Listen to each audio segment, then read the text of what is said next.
Hello friends, तो अगर आप भी राजस्थान सीयूईटी एंट्रेंस एग्ज़ाम का फॉर्म को फिल अप किए हैं और आपको यह पता नहीं है कि एग्ज़ाम का क्या पैटर्न होता है और एग्ज़ाम में कैसे क्वेश्चन पूछे जाते हैं, तो बने रहिए हमारी इस वीडियो के साथ, क्योंकि आप लोगों के एग्ज़ाम में कुछ ज़्यादा दिन बचा नहीं है। तो सबसे पहले हम आपको इस एग्ज़ाम की पूरी इन्फॉर्मेशन के बारे में चर्चा कर लेते हैं कि यह एग्ज़ाम कैसे होता है, कहाँ-कहाँ इसका सेंटर देता है और किस-किस कॉलेज में इसका सेंटर देता है और इस एग्ज़ाम को पास करने के बाद आपको कौन-कौन से कोर्स में एडमिशन होता है और आप लोगों के लिए क्या कट ऑफ रहने वाला है इस बार, कौन से कॉलेज टॉप है, जो जिसमें आपका एडमिशन लेकर के आप अपने करियर को बेहतर बना सकते हैं। तो चलिए हम इस वीडियो को शुरू से देखते हैं। इस वीडियो को बिना स्किप किए अंत तक ज़रूर देखें। हेलो फ्रेंड्स, आप देख रहे हैं आदित्य मेडिको ब्लॉग।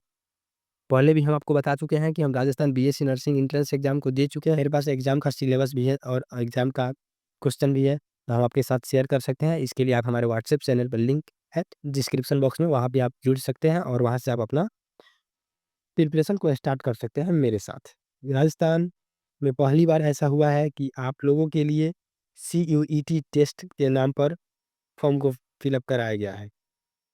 तो उसमें आप लोगों को हम पूरी बातों को चर्चा करते हैं कि किस कॉलेज में कितने सीट है, कितने कोर्स है। राजस्थान सीयूईटी टेस्ट, सीयूईटी का मतलब हुआ common undergraduate entrance test 2025। इसमें आपको अंडर ग्रेजुएट के सारे कोर्स लगभग-लगभग मिल जाएँगे, जो आपके मेडिकल के लिए उपयोगी है।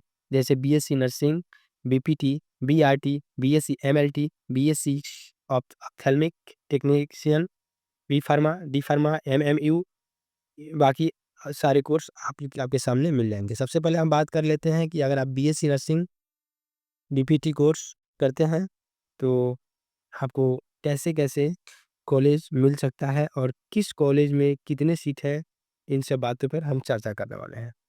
अब फैकल्टी ऑफ मेडिसिन, तो इसमें जो मेडिसिन के लिए नंबर ऑफ कॉलेज एफ़िलिएटेड है, वो है 35 को कॉलेज एफ़िलिएटेड है उसके लिए और आपको इसमें नंबर ऑफ सीट्स 4980 सीट इसमें आपको अवेलेबल है, जो आप देख सकते हैं आपके अपने मोबाइल स्क्रीन पर। आगे हम चर्चा कर रहे हैं कि आगे कौन-कौन से कोर्स अवेलेबल हैं। डेंटिस्ट के लिए आपको 8 कॉलेज जो है ऐसे हैं जो आपके एफ़िलिएटेड हैं और उसमें 650 सीट है, जिससे आप अपना डेंटिस्ट को कोर्स को करके आप अपने लिए करियर को अच्छा से अच्छा बेहतर बना सकते हैं। नर्सिंग के लिए 194 कॉलेज एफ़िलिएटेड है, जिसमें 9800 सीट अवेलेबल है। इसमें आप बीएससी नर्सिंग कर सकते हैं और आप अपने करियर को बना सकते हैं। फिजियोथेरेपी एंड ऑक्यूपेशनल थेरेपी का जितना भी कोर्स है, उस तरह का कोर्स में आपको 15 कॉलेज ऐसे मिलेंगे जो एफ़िलिएटेड है और उसमें 650 सीट ऐसे हैं, जिसमें आप फिजियोथेरेपी, ऑक्यूपेशनल थेरेपी में अपना एडमिशन करवा कर कर सकते हैं। पैरामेडिकल साइंस जो है 6 वो कॉलेज उसके लिए एफ़िलिएटेड है और 236 ऐसे सीट्स हैं, जिसमें आप अपना एडमिशन करवा सकते हैं। अब हम बात कर लेते हैं नंबर ऑफ एफ़िलिएटेड कॉलेज जो है फार्मेसी के लिए 334 नंबर ऑफ कॉलेज है और 22,640 आपके सीट है, जो आप एडमिशन करवा करके आप अपने बेहतर बना सकते हैं। अब हम आप लोग से अब बात कर लेते हैं कि कौन-सा कोर्स जो है कितने दिन का होता है। तो bachelor of science BSc nursing 4 साल का कोर्स होता है और बीपीटी जो होता है 4 साल का एकेडमिक ईयर होता है और 6 मंथ का आपका इंटर्नशिप होता है। इसमें आप देख सकते हैं कि आप बैचलर ऑफ फिजियोथेरेपी करना चाहते हैं तो 4 साल का एकेडमिक पढ़ाई होगा और 6 महीना के लिए आपको इंटर्नशिप होता है, जिसमें आप उसके बाद आपको सर्टिफिकेट दिया जाता है। Bachelor of ophthalmic, bachelor of lab technician और रेडिएशन टेक्नोलॉजी, जो पैरामेडिकल के अंतर्गत आता है। 3 साल आप लोगों का एकेडमिक ईयर और 1 साल आपको कंपल्सरी है जो इंटर्नशिप करना ही है। फार्मेसी कोर्स के लिए बी फार्मा और डी फार्मा की बात है तो डी बी फार्मा आपको 4 साल का कोर्स कोर्स है, चूँकि ये आपके अंडर ग्रेजुएट कोर्स है और या डिप्लोमा कोर्स है, आप लोगों के लिए 2 साल का बी फार्मा नहीं बल्कि डी फार्मा। अब हम आपको बता देते हैं कि आपको जो है शेड्यूल मिल गया है कि आपका एग्ज़ाम कब होगा और आपका फॉर्म कब फिलअप हुआ था। आप लोग को हम पहले ही बता चुके हैं कि 30 अप्रैल को इसका फॉर्म का लास्ट डेट था और लास्ट डेट बीत गया है और 7 मई से लेकर के 8 मई के बीच में अगर आपके फॉर्म में कोई भी करेक्शन करने का मन है या कुछ भी गलत हो गया है, उसको आप एडिट करना चाहते हैं, तो 7 से 8 मई के बीच में आप उस फॉर्म को एडिट कर सकते हैं। कि इस एग्ज़ाम के लिए 15 मई 2025 को आप लोगों के लिए एडमिट कार्ड जारी कर दिया जाएगा। आप लोग एडमिट कार्ड वहाँ से प्रिंट कर सकते हैं 15 तारीख से। अब हम आपको कर लेते हैं एग्जामिनेशन बेस्ड के लिए। एग्जामिनेशन आप लोगों के लिए ऑफलाइन होगा, OMR शीट पर एग्जाम होता है, 100 नंबर का एग्जाम होता है, 100 क्वेश्चन का एग्जाम होता है। उसमें आपको स्कोर करना होता है। एग्जाम आप लोगों को 27 मई 2025 को सारे सेंटर को आप लोगों को एडमिट कार्ड में बता दिया जाएगा किस बच्चा का कौन सा सेंटर है। अब हम आपको ये भी बता देते हैं कि इसका रिजल्ट कब आएगा। तो इसका रिजल्ट जो होता है 7 जून 2025 को इसका रिजल्ट आएगा और काउंसलिंग प्रोसेस अभी तक बात नहीं किया गया है। जैसे ही काउंसलिंग का कोई भी अपडेट आएगा हमारे चैनल से आपको जानकारी मिल जाएगी। अलग अलग कोर्स करने के लिए अलग अलग क्राइटेरिया और एलिजिबिलिटी की ज़रूरत पड़ती है। आइए हम देखते हैं कुछ कोर्सों के बारे में कि उनको करने के लिए आपको कौन कौन से क्राइटेरिया होना चाहिए। सबसे पहले बात करते हैं BSc नर्सिंग के लिए। तो 10+2 पास होनी चाहिए फिजिक्स, केमिस्ट्री और बायोलॉजी में, साथ में इंग्लिश के भी होना चाहिए। और किसी भी रिकॉग्नाइज्ड बोर्ड से, अगर आप राजस्थान से हैं तो राजस्थान बोर्ड से आपको 45 से 40% मार्क्स से आपको 10+2 पास होना चाहिए। तब आप उसके लिए एलिजिबल है।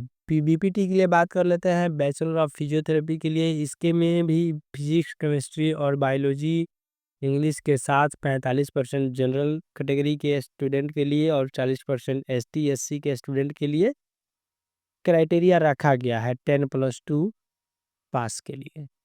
अगर आप किए हैं तो आप BPT कोर्स के लिए एलिजिबल है, आप उस कोर्स को कर सकते हैं।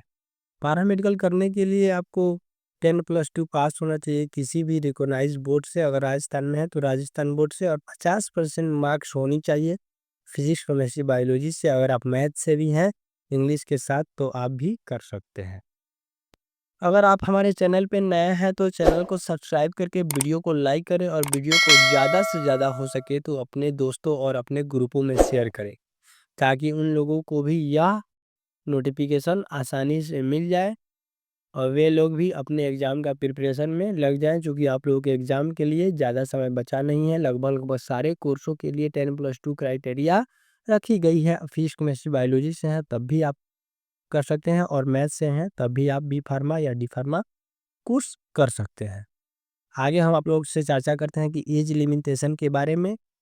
आपको हम एज लिमिट बता दें कि BSc नर्सिंग करने के लिए आपको 17 साल का मिनिमम एज होना चाहिए, और BPT कोर्स के लिए भी 17 साल मिनिमम एज होना चाहिए, तब आप उसके लिए एलिजिबल है। पैरामेडिकल के लिए भी 17 साल होना चाहिए, और 1 दिसंबर 2025 को आपको 17 साल हो जाना चाहिए। फार्मेसी के लिए भी 17 साल होना चाहिए, और 1 दिसंबर 2025 में आपका हो जाना चाहिए 17 साल।